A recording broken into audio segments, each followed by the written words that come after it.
Bonjour, je souhaitais vous entretenir un peu de tout ce qui se fait pendant cette période un peu compliquée pour tout le monde et vous dire un peu comment on a passé ces 2 mois, à essayer de trouver des solutions pour vous aider au mieux dans vos déplacements et dans vos besoins administratifs.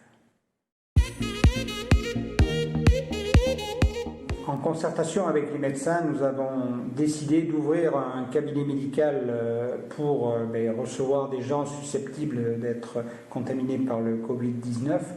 Et il était important de faire un cabinet à l'extérieur de la maison médicale pour pouvoir justement sécuriser l'espace et faire en sorte qu'il n'y ait pas de croisement, notamment avec les patients qui venaient en consultation normale à la maison médicale.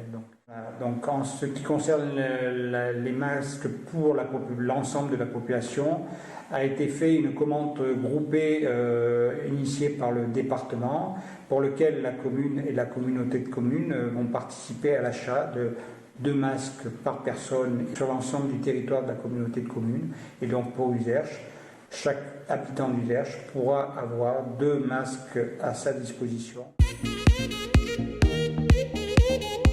Ce n'est pas de la compétence de la commune, puisque les compétences économiques sont pour la communauté de communes. A été mis en place au niveau de la communauté de communes des contacts téléphoniques avec les personnes qui sont en compétence et qui sont en relation directe avec l'ensemble des commerçants, artisans, industriels.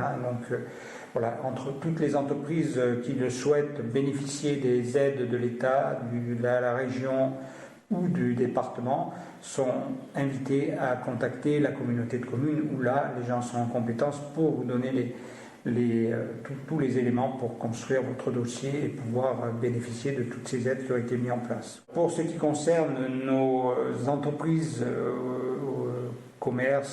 différents commerces qui sont des gens à qui on loue des locaux, nous avons suspendu bien sûr les loyers perçus, qui auraient dû être perçus pour ces 2 mois. Nous avons été réquisitionnés par le rectorat et par bien sûr la préfecture pour accueillir des enfants de soignants. Donc là, on est en train de réfléchir comment on pourra rouvrir nos classes, notamment à partir du 11 mai, en concertation bien sûr avec la directrice et le rectorat. Quid des transports, puisqu'aujourd'hui la région n'a pas encore pris de décision par rapport au transport scolaire. Pour ce qui concerne la vie propre de la mairie, l'accueil a été bien sûr supprimé, sachant qu'a été mis en place un service téléphonique, donc avec une présence physique à la mairie le matin et une présence téléphonique l'après-midi. Alors la présence physique, elle est là pour éventuellement pallier à des urgences. Ensuite, bien sûr, nos services ont continué à travailler, notamment en télétravail pour certains. D'autres sont venus en mairie aussi pour faire tout ce qui est travail administratif, constitution des payes bien sûr, mais aussi paiement des factures. L'idée c'était vraiment de ne pas arrêter tous nos services et de faire en sorte que la vie continue à Uzerche.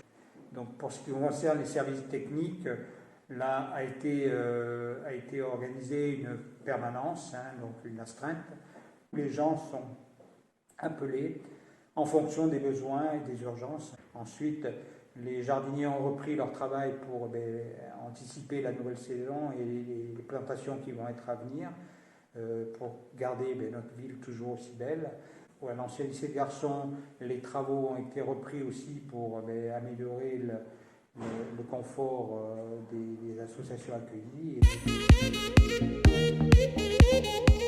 Ils ont repris en partie, notamment le chantier de la maison médicale, de l'extension, où là on espère pouvoir c'est un chantier qui sera terminé fin mai certainement, avec un équipement tout à fait moderne et qui va répondre aux besoins qui étaient attendus. Le terrain annexe du rugby, où on a prévu de mettre un éclairage pour pouvoir soulager le terrain, notamment au niveau des entraînements. Dès le confinement, nous avons fermé bien sûr la médiathèque, le cinéma, et bien sûr la saison à l'auditorium n'a pas pu se terminer. On attend bien sûr toutes les mesures qui vont être prises après le 15 juillet, puisque au jour d'aujourd'hui, nous ne pouvons faire aucune manifestation jusqu'au 15 juillet, sachant qu'après, pour ce qui concerne les festivités d'été, on est encore en attente des process et des décisions qui pourront être prises en préfecture ou avec l'État. L'idée, c'est quand même de faire un maximum d'animation, mais avec toutes les contraintes qui nous seront imposées. Donc vous serez tenus informés de tout ça dès qu'on aura des positions franches et fermes. Et donc, bon courage à tous pour la fin du confinement, et j'espère qu'on pourra se voir rapidement physiquement tous et pouvoir reprendre une vie normale comme il se doit aujourd'hui dans notre société.